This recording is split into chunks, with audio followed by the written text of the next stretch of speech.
I'm here with John Dawson, who's founder and president of Arcam. John, we had a discussion about 2-3 years ago about HD, DVD, and Blu-ray.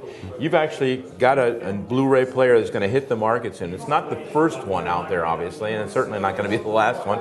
Maybe you can explain to our readers and viewers why you think it's going to be one of the best ones. When you're doing a product like this, I think what you have to do is make sure both the video and audio across all the formats that need to be supported give the right kind of quality. And whereas it's actually not too difficult to do a good job on the Blu-ray disc itself, it's harder to do that job on standard DVD, and it's even harder to do it with CD and other audio tracks. So we've put a lot of work into this platform. That means, like our DV139 and other products before it, that we can support everything properly. So we're going for it all. Okay.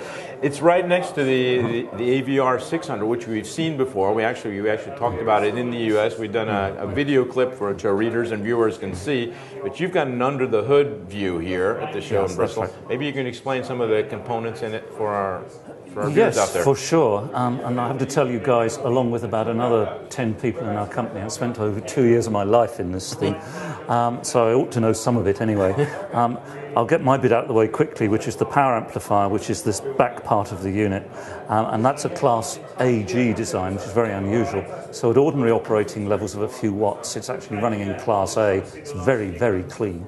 And at high powers, it runs in something called Class G, two sorts of supplies, a medium voltage one and a high voltage one. We only use the high voltage when we need to, so it runs cooler, or we can get more power out of it for a given space.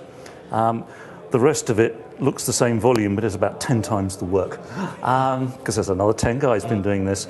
And this product now supports, along the bottom here, 5 HDMI inputs, a couple of outputs, and then the audio processing and other video processing is along the top here, and it's got internet radio on as well, the whole shebang basically.